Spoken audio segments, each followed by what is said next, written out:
Ever think about like all the secrets your neighbors could be hiding? It's kind of creepy when you think about it, right? Yeah. We're going deep today into a story that'll make you look at the people next door a little differently.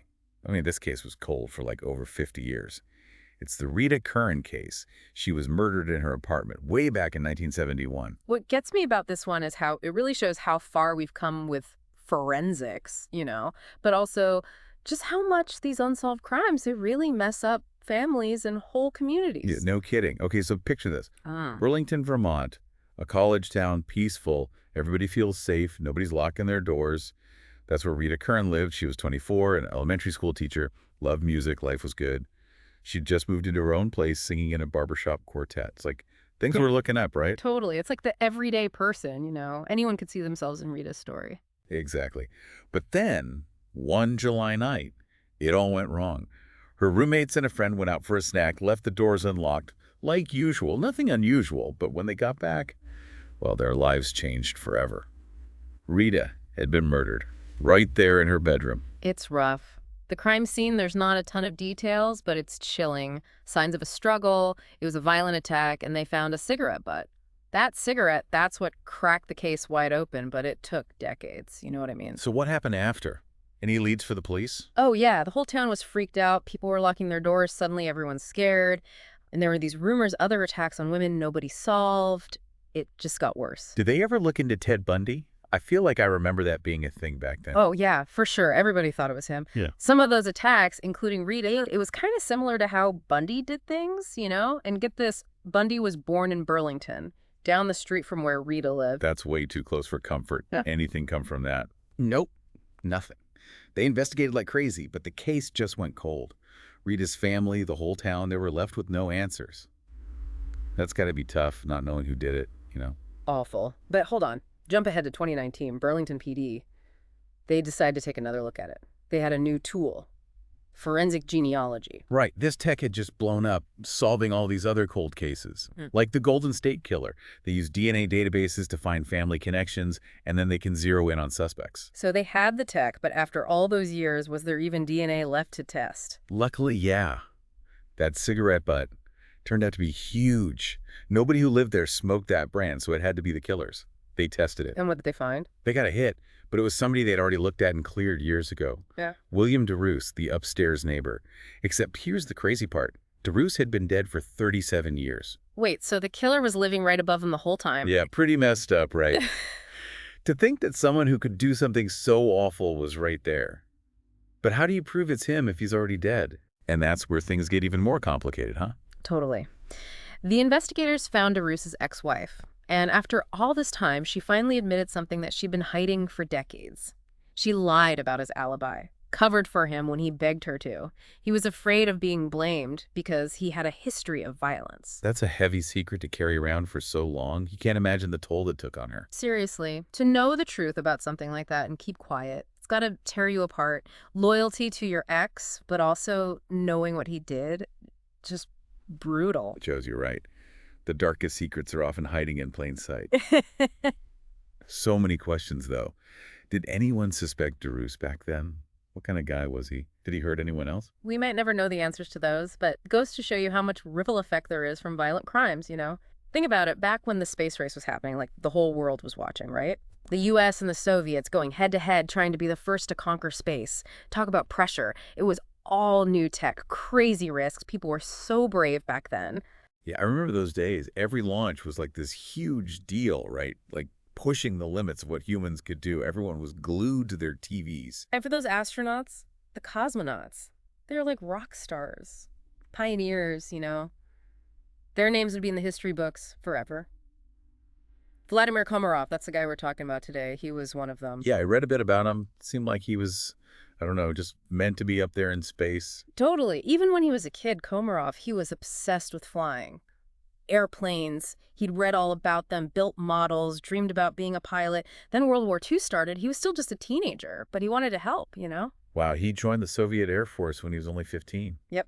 The guy was driven, that's for sure. He was a natural, rose through the ranks, became a pilot, an engineer, one of the best. Eventually, he made it, became a cosmonaut, one of the Soviet Union's finest. He must have been a huge deal over there, like Yuri Gagarin, the first man in space. You got it.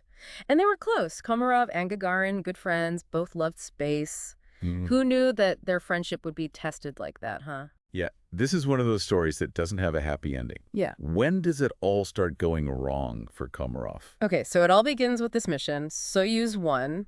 They wanted to do something big for the 50th anniversary of the Communist Revolution, right? So they came up with this plan.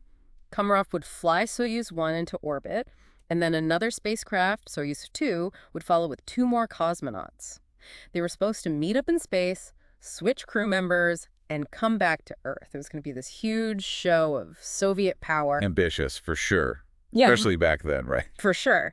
But right from the start, this mission was trouble, design problems, technical issues, and they were rushing to get it done by the deadline. You know, politics, people were saying it wasn't safe, but nobody listened. I mean, did anyone specifically say, hey, this spacecraft's a death trap? Oh, yeah, there were warnings. Komarov and Gagarin, he was the backup pilot, they found something like 200 problems with the Soyuz 1. They told them straight up, we need to delay this, fix this thing. But nobody wanted to hear it. Wow. It's Yeah. hard to believe they went ahead knowing all that. It was the Cold War, man. The Soviets, they couldn't afford to fail, not in front of the whole world.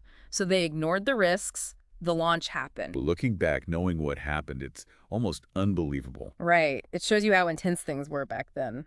And some people say that Komarov, he knew this thing was dangerous, maybe even deadly.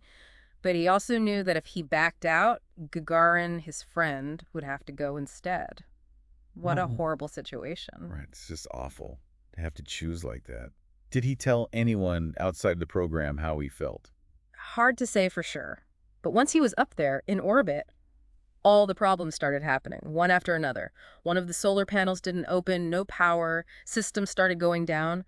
Then the stabilization system went haywire. Komarov was struggling to control the spacecraft.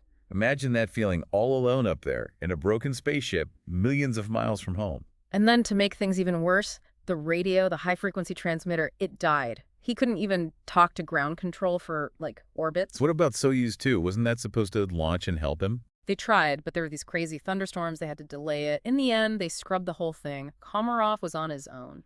So then what? How did he get back to Earth? Well, somehow, with everything falling apart around him, this guy, Komarov, he manages to regain control of Soyuz 1 and get it ready to come back down. He had to fire the retro rockets himself. Those are the engines that slow the spacecraft down to start re-entry.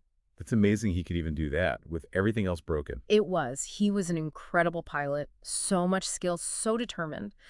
But coming down through the atmosphere, it all went wrong. The first parachute, that's supposed to stabilize the craft, it didn't deploy right. Then the main parachute, it failed completely. He was basically falling out of the sky. That moment when he realized it was all over, it must have been terrifying. I can't even imagine. Komarov, he tried to use the backup chute, but it got tangled up with the main one. Useless.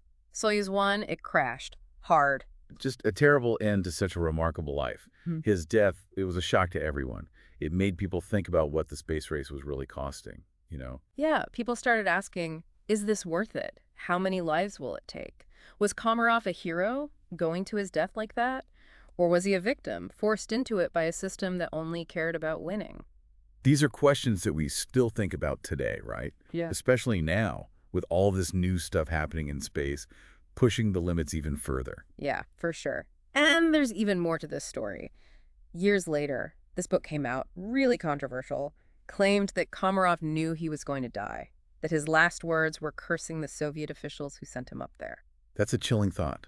To know you're going to die, to be trapped like that, and blame the people who put you there? It's messed up. I mean, nobody knows for sure if that's true, but it adds another layer to this whole thing, doesn't it?